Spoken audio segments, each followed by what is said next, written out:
P comme publicité, comme projet, comme performance, comme partenaire. P comme votre agence de communication.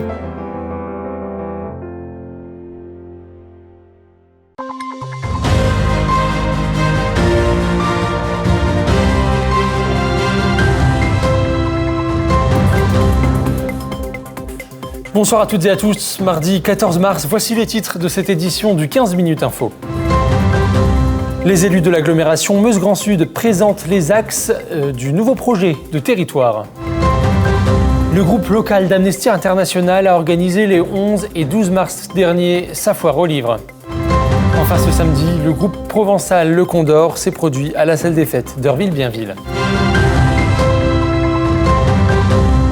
Et voici pour les titres. Je vous le disais il y a quelques secondes, les élus de la communauté d'agglomération Meuse-Grand Sud se sont réunis à la mairie de Bar-le-Duc ce mardi 14 mars pour exposer les grands axes du nouveau projet de territoire et présenter les 16 actions déjà réalisées. Écoutez le vice-président en charge des projets de territoire. Le volet économique est pour nous le programme phare parce que c'est l'économie qui vient irriguer financièrement l'ensemble des autres thématiques qui sont les services à la population. On a mis en place la Barroise, on a mis en place une maison de santé à Lignan-Barrois, on a mis en place un nouvel EHPAD à la Sapinière, on travaille aussi en parallèle sur la rénovation d'équipements sportifs comme le gymnase Bras de Fer. Et le groupe local d'Amnesty International a organisé les 11 et 12 mars dernier sa foire aux livres. Un large choix d'ouvrages était en vente pour les visiteurs. Les recettes serviront à l'organisation pour leurs nombreux combats. Un reportage signé Thiago Kergovic. Comme chaque année, le groupe Amnesty International organise la foire aux livres. Samedi 11 mars, l'association a pris ses quartiers jusqu'au dimanche dans la salle polyvalente Le Palace à Saint-Dizier. Objectif, récolter des fonds pour l'association. Et qui vont nous servir à gérer nos activités, nos actions, nos manifestations, ne serait-ce que payer les timbres des enveloppes, des pétitions que nous envoyons, faire fonctionner le groupe. L'événement permet également à l'association de faire connaître ses luttes par l'intermédiaire de pétitions. Donc on en a une pour la Russie, une femme qui a été emprisonnée pour avoir parlé de la guerre contre l'Ukraine. Une autre pour une femme chinoise qui a parlé de la répression à l'occasion du Covid. Voilà, sinon on en a deux autres et puis on signe aussi d'autres pétitions pour d'autres causes. Voilà.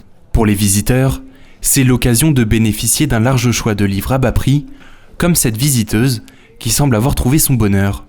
Gilles Le Gardinier, je connais l'auteur, vu que c'est pas trop cher parce que dans les grandes surfaces ça coûte un sacré prix. Elle laisse entre 2 et 3 euros, donc ça va, c'est parfait. Avec près de 15 000 ouvrages en vente, l'association a récolté au total 4 millions d'euros. Une belle somme pour le groupe qui poursuit son action. Prochaine manifestation, jeudi 30 mars, pour la projection du film Le Chant des Vivants au Ciné-Quai. Et je vous le disais en titre, ce samedi, le groupe provençal Le Condor s'est produit à la salle des fêtes d'Heurville-Bienville, en Haute-Marne, pour fêter la Saint-Patrick. C'était une première pour la commune. Un reportage signé Manon de Fontis. Un air de musique celtique a retenti samedi soir dans la commune d'Heurville-Bienville. Le groupe provençal Le Condor a assuré le show au son du galoubet tambourin, de la flûte irlandaise et de la cornemuse, pour fêter la Saint-Patrick un peu en avance.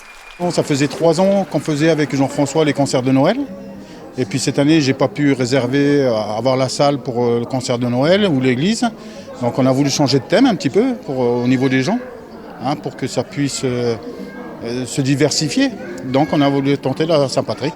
Habitué des grandes scènes, l'Olympia ou encore la Cigale, Jean-François adore se produire avant tout dans des salles plus intimistes. Les grosses salles, c'est vrai que c'est valorisant, c'est vrai que ça fait plaisir bien sûr, mais les salles plus intimistes, j'aime autant finalement parce qu'il y a plus de proximité avec le public, plus de communication, il y a une symbiose qui se crée et donc c'est plus simple, à la fois plus intimiste mais plus chaleureux, j'aime autant, j'aime bien. Plus d'une centaine de personnes ont assisté à la première Saint-Patrick heurvilloise. et sûrement pas la dernière. En effet, le rendez-vous est déjà donné pour l'année prochaine. Et c'est la fin de cette édition. Merci à tous de l'avoir suivi. Dans un instant, les prévisions météo. Très belle soirée à tous.